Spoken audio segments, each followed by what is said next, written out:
Assalamualaikum warahmatullahi wabarakatuh. Perkenalkan kami dari kelompok 7 yang beranggotakan Reni Sulistiawati NIM 175231051, Tommy Herbangun 175231078, dan Ayu Oktavia Ningsih NIM 175231133. Di sini kami akan mempresentasikan mengenai analisis profitabilitas return on asset atau ROA. Apa sih itu ROA? ROA yaitu rasio yang mengukur seberapa efisien suatu perusahaan dalam mengolah asetnya untuk menghasilkan laba selama satu periode.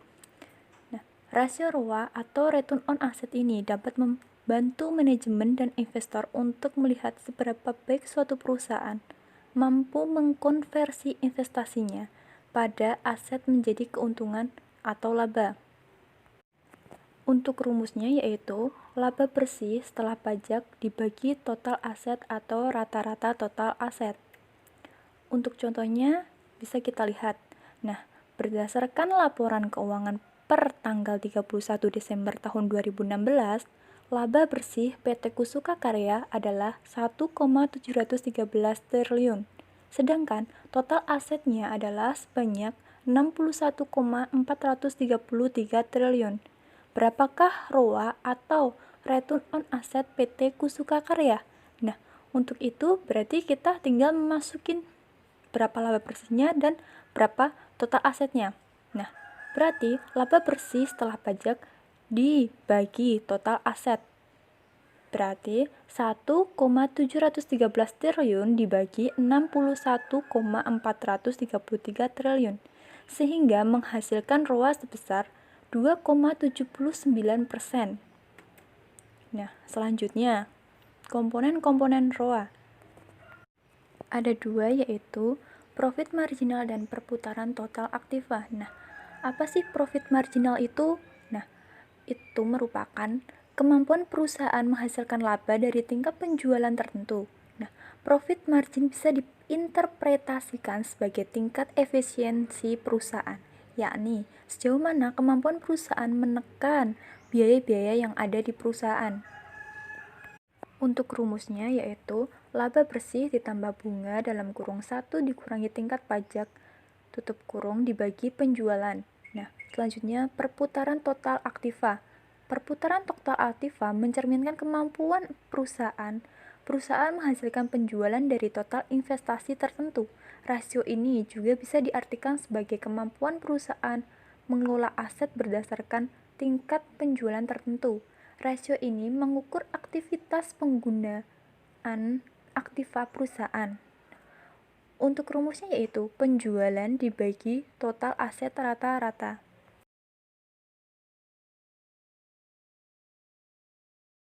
Interpretasi ROA. Operating leverage bertujuan untuk menunjukkan sejauh mana pemakaian beban tetap dalam suatu perusahaan.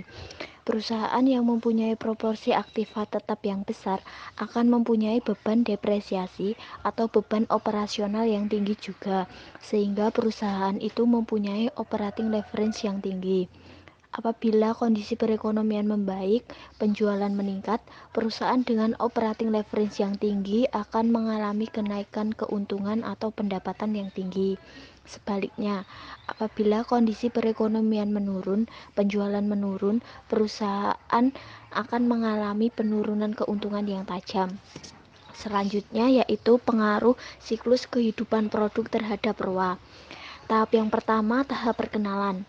Pada tahap ini, perusahaan baru memperkenalkan produknya untuk memperoleh market share, sehingga aliran kas bersifat negatif. Tahap yang kedua, tahap pertumbuhan. Pada tahap ini, penjualan mulai meningkat, sehingga menyebabkan aliran kas berubah menjadi positif.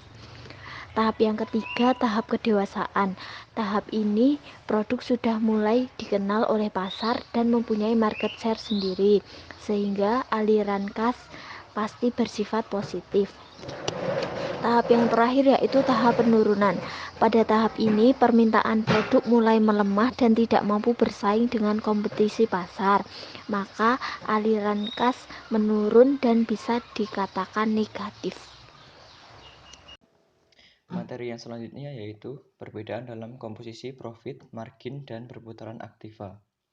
Untuk memperoleh ROA yang mampu menarik modal ke usaha suatu perusahaan, maka perlu adanya batasan mengenai jumlah atau besarnya perputaran aset perusahaan dengan cara menaikkan profit marginnya. Dengan demikian, meskipun perputaran aktiva perusahaan tersebut terbatas, perusahaan bisa memperoleh ROA yang tinggi dengan menaikkan profit marginnya. Lalu, menurut strategi generik yang dirumuskan oleh Michel Porter, ada 3 jenis strategi generik yaitu yang pertama, strategi diferensiasi, yaitu dilakukan dengan mendiferensiasikan produk atau membedakan produk relatif terhadap pesaing lainnya. Strategi perbedaan produk atau diferensiasi mendorong perusahaan untuk sanggup menemukan keunikan tersendiri dalam pasar yang jadi sasarannya. Keunikan produk atau barang atau jasa yang dikedepankan ini memungkinkan suatu perusahaan untuk menarik minat sebesar-besarnya dari konsumen potensialnya. Cara perbedaan produk bervariasi dan pasar ke pasar, tetapi berkaitan dengan sifat dan atribut fisik suatu produk atau pengalaman kepuasan, kemudahan pemeliharaan, feature, tambahan, fleksibilitas, kenyamanan, dan berbagai hal ditunjukkan kepada para konsumen potensial yang relatif tidak mengutamakan harga dalam pengambilan keputusannya. Yang kedua, strategi biaya rendah atau low cost, yaitu dilakukan dengan menekan biaya-biaya perusahaan agar perusahaan bisa memperoleh daya saing harga. Strategi biaya rendah menekankan pada upaya memproduksi produk standar atau sama dengan segala aspek dengan biaya per unit yang sangat rendah. Produk ini atau barang maupun jasa biasanya ditunjukkan pada konsumen yang relatif mudah terpengaruh oleh pergeseran harga atau price sensitive, atau menggunakan harga sebagai faktor penentu keputusan. Yang ketiga yaitu fokus. Digunakan untuk membangun keunggulan bersaing dalam segmen pasar yang lebih sempit.